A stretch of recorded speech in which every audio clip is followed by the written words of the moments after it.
Hello everyone, welcome to all about experience. आज मैं बात करूंगी बेबीज़ के हिचकी के बारे में। बेबीज़ को हिचकी क्यों आता है, क्या कर सकते हैं जिससे हिचकी रोक सके, उसे स्टॉप कर सके और बहुत कुछ। सबसे पहले तो हिचकी को लेके बहुत सारे सुपरस्टिशन है, बहुत सारे मिथ है। कोई कहता है हिचकी आ रही है मतलब कोई आपको याद कर रहा है।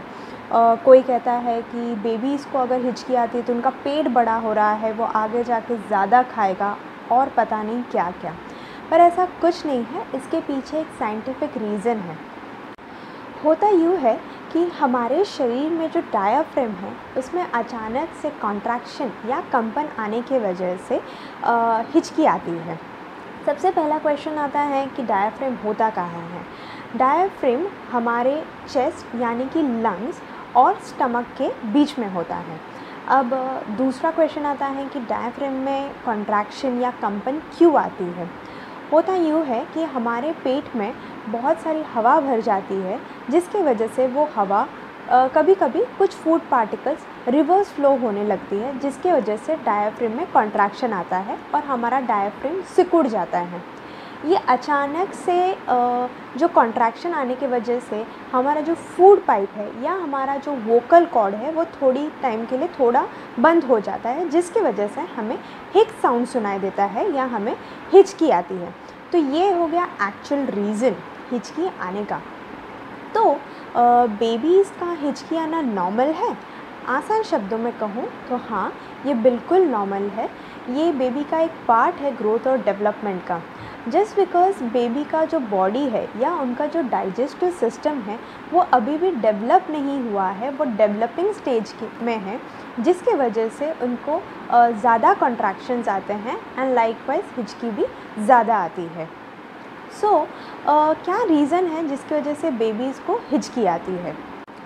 फर्स्ट हो गया swallowing too much air. Baby अपने फीड के साथ हवा भी काफ़ी बार पेट में ले लेते हैं। अब ये ब्रेस्ट फीडिंग के थ्रू भी हो सकता है, बॉटल फीडिंग के थ्रू भी हो सकता है। ब्रेस्ट फीडिंग में बेबी प्रॉपर्ली लैच या सक नहीं करता है, जिसकी वजह से फीड के साथ हवा भी अंदर चली जाती है। और बॉटल फीडिंग में आपको ध्यान देना है कि बॉटल का जो निपल है वो दूध से पूरी तरह भरा हुआ हो, वो हाफ एम्प्टी ना हो, खाली ना हो। और दूसरी बात आपको ये ध्यान रखना है कि अगर आप दूध एनिमल मिल्क या आप फॉर्मूला मिल्क दे रहे हैं तो उससे ज़्यादा शेक ना करें बॉटल में, बिकॉज़ उसमें भी एयर बबल्स फॉर्म होता है। दूसरा रीज़न है change in temperature and atmosphere. Temperature यानी कि तापमान, और तापमान में बात कर रही हूँ बेबी के टमी का या पेट का। जैसे बेबी ने ठंडा दूध पिया हो एंड तुरंत बाद बेबी गर्म खाना खा रहा है, तो ये ठंडे गर्म का जो कॉम्बिनेशन है इससे भी हिचकी आ सकती है। एटमॉस्फेयर यानी कि वातावरण, बेबी बहुत ज़्यादा खांस रहा है या पोल्यूशन है या घर में बहुत स्मोक धुआं है, इसके वजह से भी बेबी को हिचकी आ सकती है। तीसरा है एलर्जी या फिर अस्थमा। बेबी को किसी चीज़ से एलर्जी हो, अस्थमा हो या लंग में जलन हो रही है, छाती में जलन हो रही है, इसकी वजह से भी हिचकी आ सकती है। कॉमन एलर्जी मिल्क प्रोटीन होता है। इसके अलावा अगर कोई फैमिली हिस्ट्री में कोई एलर्जीज़ अगर हो तो वो जेनेटिक के थ्रू आ सकती है, अदरवाइज़ मिल्क प्रोटीन ही ज़्यादातर कॉमन एलर्जी होती है। फोर्थ रीज़न हो गया गैस्ट्रोएसोफेगल रिफ्लेक्स या GER। अब GER होता क्या है। गैस्ट्रो यानी कि गैस या फिर एसिडिक जूस, एसोफेगस यानी कि फूड पाइप जहाँ से हम खाना खाते हैं एंड वो पाइप उसे अंदर डालते हुए स्टमक तक पहुँचाता है, एंड रिफ्लेक्स यानी कि रिवर्स यानी उल्टा जाना। बहुत बार हमने भी ये फील किया होगा कि हमें खट्टी डकार आ रही है, that is nothing but acidic या फिर गैस। इसमें होता क्या है कि जैसे मैंने आपको पहले बताया कि जो एसिडिक जूस या फिर फूड पार्टिकल्स है वो रिवर्स बहता है, और जो बेबी का जो एसोफिगस यानी कि फूड पाइप है वहाँ पर एक जलन सी पैदा करती है, जिसकी वजह से हिचकी आती है। ये सुनने में काफ़ी इंटेंस लग सकता है बट ऐसा कुछ नहीं है, ये काफ़ी नॉर्मल है। लास्ट है ओवर फीडिंग या फिर ईटिंग टू क्विकली। बेबी अगर बहुत ज़्यादा खा ले या पी ले या फिर बहुत जल्दी खा रहा है तो उसके वजह से भी हिचकी आ सकती है। नाउ बेबी लिक्विड ले रहा हो या सॉलिड ले रहा हो, दोनों में ही पॉसिबल है। तो ये हो गया कॉजेज़ ऑफ हिकअप्स। अब हम बात करते हैं रेमेडीज़ से, क्या करने पर बेबी के हिचकी को हम स्टॉप कर सकें। यूजुअली हिचकी से बेबी को कोई प्रॉब्लम नहीं होती है, वो काफ़ी कंफर्टेबल रहते हैं, but as a new parent हम टेंशन लेना शुरू कर देते हैं कि हिचकी को कैसे स्टॉप करें, कैसे बंद करें। आपको और एक चीज़ बता दूँ, बेबी हिचकी के दौरान भी अपना फ़ीड आसानी से ले सकते हैं, चाहे वो ब्रेस्ट फीडिंग हो या बॉटल फीडिंग हो, वो फ़ीड अपना ले सकते हैं। आप बस वेट करें, रिलैक्स रहे, हिचकी ऑटोमेटिकली ही चली जाएगी। यूजुअली हिचकी 10 से 15 मिनट रहती है, पर इससे ज़्यादा अगर हो तो आप कुछ टिप्स ट्राई कर सकते हैं। फर्स्ट टिप हो गया ग्राइप वाटर।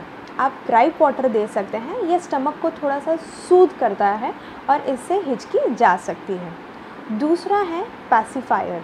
आप बेबी को पैसिफायर दे सकते हैं, ये एक सेल्फ सूदिंग का काम करता है। आप पैसिफायर तब दें जब बेबी को हिचकी आ रही है। तीसरा है बर्प दी बेबी। बेबी को बर्प दिलाने के लिए या फिर डकार दिलाने की कोशिश करें, पर थोड़ा सा ट्राई करें, आती है तो ठीक है, अदरवाइज़ छोड़ दीजिए, वो ऑटोमेटिकली ही हिचकी चली जाएगी। एंड फोर्थ जो है वो है पहले आपको करना है, यानी कि पोजिशनिंग वाइल फीडिंग। मतलब अगर आप ब्रेस्ट फीडिंग दे रहे हैं तो C-8 की वो प्रॉपर्ली लैच कर रहा है, और अगर बॉटल फीडिंग दे रहे हैं तो C-8 की बॉटल का पोजीशनिंग जो है वो प्रॉपर है। तो ये हो गए सारे रेमेडीज़। अच्छा, एक बात मैं आपसे शेयर करना चाहूँगी कि जब हमें हिचकी आती है तो हम पानी पीते हैं, बट बेबीज़ के लिए ये मत कीजिए, स्पेशली बेबीज़ अगर 6 मंथ्स के अंदर है। इससे अच्छा आप ग्राइप वाटर दें, पैसिफायर का यूज़ करें, या फिर फॉर्मूला मिल्क या ब्रेस्ट मिल्क दें। ओके, अब बात करते हैं क्या नहीं करना है। बहुत सारे घरेलू नुस्खे आपने सुने होंगे, जैसे कि बेबी को डराओ, उसे डिस्ट्रैक्ट करो ताकि उसकी हिचकी चली जाए। दूसरा होगा कि उसे ज़ोर ज़ोर से थपकी दो, उससे हिचकी चली जाती है। थपकी धीरे धीरे देना है, वो एक बर्प का टेक्निक होता है, बर्प देने की, डकार देने की एक टेक्निक होती है, बट वो भी आप थोड़ी देर के लिए ट्राई करें, होता है तो ठीक है, अदरवाइज़ लीव इट। उससे ऐसा नहीं कि आप थपकी देते गए, ऐसा नहीं है। और तीसरा जो है वो है बेबी का सांस रोक देना, नाक बंद कर देना। प्लीज़ ये सब ना करें, ये बहुत डेंजरस है। आपको जो मैंने रेमेडीज़ बताएं वो करें, या फिर थोड़ा सा वेट करें, ये सब ना करें। ओके, लास्टली जो है वो है डॉक्टर्स को कब विज़िट करना है। बहुत रेयर केस होता है जहाँ पर बेबी को हिचकी से प्रॉब्लम होता है, जैसे कि बेबी फीड नहीं ले पा रहा है, खा नहीं पा रहा है, सो नहीं पा रहा है, उसकी नींद डिस्टर्ब हो रही है, वो बहुत रो रहा है, इरिटेटेड है, खांस रहा है, हिचकी के दौरान वो वॉमिट कर रहा है, स्पिट अप कर रहा है। अच्छा, एक बात मैं आपको बता दूं, जब हिचकी आती है तो कभी कभी बेबी वॉमिट या स्पिट अप कर सकता है, बट कभी कभी, हर हिचकी में अगर आ रहा है तो इन दैट केस आपको डॉक्टर को विज़िट करना है। टेंशन ना ले, ये कोई सीरियस प्रॉब्लम नहीं है, ये कोई बड़ी बीमारी नहीं है, ये आसानी से इसका ट्रीटमेंट हो जाता है। इस वीडियो के लिए इतना ही, मैं इसे यहीं पर एंड करूँगी। मैंने कोशिश की है मैक्सिमम इन्फॉर्मेशन देने के लिए इस वीडियो के थ्रू। आई होप आपको ये वीडियो पसंद आया होगा, आपको ये हेल्पफुल होगा। And please like my video, share and comment, and if you have not subscribed my channel, do at the earliest. Thank you.